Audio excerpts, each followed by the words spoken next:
മീഡിയാസിലേക്ക് സ്വാഗതം.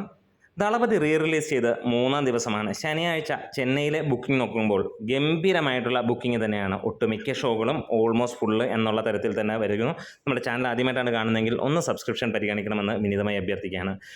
രജനീകാന്തിൻ്റെ പിറന്നാൾ ദിവസമായ 12-ാം തീയതിയാണ് സിനിമ റിലീസ് ചെയ്തത്. ആദ്യ ദിനം മികച്ച രീതിയിൽ കളക്ഷൻ വന്നെങ്കിലും 2-ാം ദിവസം ഇടിവും കാര്യങ്ങളും അല്ലെങ്കിൽ ഷോയുടെ കൗണ്ടും ഒക്കെ കുറയുന്ന കാര്യങ്ങൾ നമ്മൾ കണ്ടു. പിന്നീട് ശനിയാഴ്ച വന്നപ്പോൾ നമുക്ക് കാണാൻ കഴിയുന്നത് മികച്ച ബുക്കിംഗ് തന്നെയാണ്. പ്രത്യേകിച്ച് തമിഴ്നാട്ടിൽ മികച്ച രീതിയിൽ തന്നെയുള്ള ബുക്കിംഗാണ്. കേരളത്തിൽ വലിയ കാര്യമായ ബുക്കിങ്ങും കാര്യങ്ങളുമൊന്നും നമുക്ക് കാണാനില്ല എന്നുള്ളത് തന്നെയാണ് എടുത്ത് പറയാനുള്ളത്. 30 വർഷങ്ങൾക്ക് ശേഷമാണ് ഈ ഒരു സിനിമ റിലീസ് ചെയ്യുന്നത്. 4Kയിൽ റിലീസ് ചെയ്യുമ്പോൾ കൃത്യമായി പറഞ്ഞാൽ 33 വർഷങ്ങൾ കഴിയുന്നു. 34-ാം വർഷമാണ് ഈ സിനിമ ഇന്ന്. ഒരു കാലഘട്ടത്തിലെ ഏറ്റവും വലിയ അല്ലെങ്കിൽ ഏറ്റവും മികച്ച സിനിമ സൗത്ത് ഇന്ത്യൻ ഫിലിം ഇൻഡസ്ട്രിയിലെ തന്നെ, അതേപോലെ തന്നെ ഇന്ത്യൻ ഫിലിം ഇൻഡസ്ട്രിയിൽ പോലും മമ്മൂട്ടിയും രജനീകാന്തും ഒരുമിച്ചപ്പോൾ അതൊരു അത്ഭുതമായിരുന്നു എന്ന് പറയാം. അതായത് 2 ഫിലിം ഇൻഡസ്ട്രിയിലെ മികച്ച താരങ്ങൾ മാത്രമല്ല, ഏറ്റവും വലിയ 2 നടന്മാർ കൂടി ഒരുമിക്കുന്നു എന്നുള്ളത് തന്നെയാണ്. സ്റ്റാർഡം വെച്ചും അതേപോലെ തന്നെ ഫാൻ ബേസ് വെച്ചും രണ്ടുപേരും ഒന്നാമത് നിൽക്കുന്നു. പ്രത്യേകിച്ച് രജനീകാന്ത് ഇന്ത്യ മുഴുവനായിട്ട് അറിയപ്പെടുന്ന സൂപ്പർ താരമാണ്. ഒരുപക്ഷെ അമിതാഭ് ബച്ചനെ പോലും പിന്തള്ളി ആരാധകരുള്ള ഏറ്റവും വലിയ നടനായിരുന്നു അദ്ദേഹം ആ കാലഘട്ടത്തിൽ. ഇന്നും അങ്ങനെ തന്നെ യാതൊരു മാറ്റവുമില്ല. രജനീകാന്തിൻ്റെ ഒരു പടം ഇറങ്ങിക്കഴിഞ്ഞാൽ കേരളത്തിലോ ഇന്ത്യയിലോ അല്ലെങ്കിൽ തമിഴ്നാട്ടിലോ ഒന്നും മാത്രമല്ല വിജയിക്കാറുള്ളത്. പിന്നീട് അത് അങ്ങോട്ട് മറ്റുള്ള രാജ്യങ്ങളിലേക്ക് പോകുക. അതേപോലെ ഒരു നടൻ്റെയും സിനിമ ഇന്ത്യയിൽ ഉണ്ടായിട്ടില്ല എന്നുള്ളത്. പിന്നെ പലപ്പോഴായി നമ്മുടെ പല സിനിമകളും ചൈന പോലെയുള്ള രാജ്യങ്ങളിലുമൊക്കെ റിലീസ് ചെയ്ത കാര്യങ്ങളൊക്കെ നമുക്കറിയാമെങ്കിൽ സ്ഥിരമായിട്ട് ഏതെങ്കിലും ഒരു നായകൻ്റെ സിനിമ വിജയിച്ചാലും പരാജയമായി, അതായത് ഇന്ത്യയിൽ വിജയിച്ചാലും പരാജയമായാലും വിദേശ രാജ്യങ്ങളിൽ 300, 400, 500 ദിവസങ്ങളോടുന്ന ഏക നടൻ അത് രജനീകാന്ത് തന്നെയാണ്.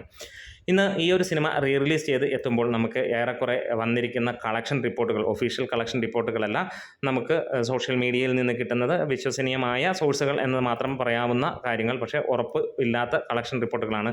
1.5 കോടിക്ക് മുകളിൽ എത്തിയിട്ടുണ്ട് ഇന്നത്തെ കൂടിയുള്ള കളക്ഷൻ എന്നുള്ളത്. അതായത് ഇന്നത്തെ ദിവസം കഴിയുമ്പോഴത്തേക്ക് ഒരുപക്ഷെ 2 കോടിയിലേക്ക് സിനിമയുടെ കളക്ഷൻ എത്തുമെന്നുള്ളതാണ് പ്രതീക്ഷിക്കുന്നത്. കളക്ഷനേക്കാൾ ഉപരി അവിടെ ജനങ്ങൾ നൽകുന്ന സ്വീകാര്യത തന്നെയാണ്.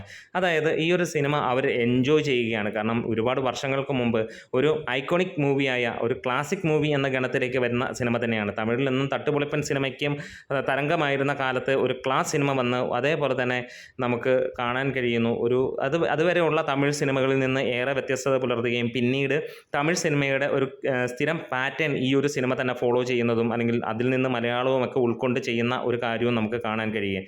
ദേവയും സൂര്യയും ആയിട്ടുള്ള കെമിസ്ട്രി, അതേപോലെയുള്ള ആ ഒരു സ്റ്റോറി, കൃത്യമായി പറഞ്ഞു കഴിഞ്ഞാൽ ഇത് നമുക്ക് നമ്മളുടെ പുരാണങ്ങളിൽ നിന്ന് എടുത്ത സെയിം കഥ, ഡിറ്റോ കോപ്പി തന്നെയാണ്. കർണൻ്റെ ജീവിത ചരിത്രം അല്ലെങ്കിൽ ജീവിതം അത് സിനിമാറ്റിക് ആയിട്ട് വരുന്നു. ഒരുപാട് സിനിമകൾ കർണനെ ബേസ് ചെയ്ത് തന്നെ എടുത്ത ഒരു കാര്യമുണ്ടായിരുന്നു. കർണനും ദുര്യോധനുമായി മാറുന്നു രജനീകാന്തും മമ്മൂട്ടിയും എന്ന് വേണമെങ്കിൽ പറയാം. അത് ഒരു ന്യൂവർ വെർഷനിലേക്ക് വരുമ്പോൾ അത് ജനങ്ങളിലേക്ക് വല്ലാത്ത ലെവലിലുള്ള ഒരു ഇൻട്രസ്റ്റിലേക്ക് എത്തുകയും ചെയ്തു.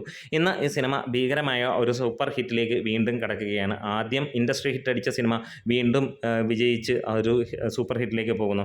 പലപ്പോഴും റിലീസ് സിനിമകൾ നമുക്ക് കാണുന്നത് ഒന്നെങ്കിൽ വിജയിച്ച സിനിമകൾ വീണ്ടും വിജയിക്കാതെ പോകുന്നു, അല്ലെങ്കിൽ പണ്ട് പരാജയമായ സിനിമകൾ, അതായത് വട്ടം പൊളിഞ്ഞ സിനിമകൾ, പിന്നീട് ആളുകൾ കാണാത്ത സിനിമ ഇപ്പോൾ വന്ന് ആളുകൾ എന്താണ് കൗതുകത്തോടെ കാണുന്ന ഒരു കാര്യവും കാണുന്നു. ഇതേപോലെ രണ്ടും ആയിട്ടുള്ള, അതായത് വമ്പൻ വിജയവും അതേപോലെ തന്നെ അത് ഇൻഡസ്ട്രി ഹിറ്റും പിന്നീട് ഇപ്പോൾ ഒരു സൂപ്പർ ഹിറ്റിലേക്കും എത്തുന്ന ഒരു സിനിമ ആദ്യമായിട്ട്, അല്ലെങ്കിൽ അപൂർവങ്ങളിൽ അപൂർവം എന്ന് തന്നെ പറയാം. എന്തായാലും നിങ്ങൾ ആരെങ്കിലും ഈ ഒരു സിനിമ കേരളത്തിൽ കണ്ടുവരുന്നുണ്ടെങ്കിൽ ഒന്ന് കമൻസിലൂടെ പറയാം. അതല്ല തമിഴ്നാട്ടിലൊക്കെയുള്ള തമിഴ് പ്രേക്ഷകരാണെങ്കിൽ തീർച്ചയായും നിങ്ങൾക്കും ഒന്ന് കമൻസിലൂടെ പറയാം. നമ്മുടെ വീഡിയോസ് ഇഷ്ടമായാൽ ഒന്ന് സപ്പോർട്ട് ചെയ്ത് തരണം. Great medias.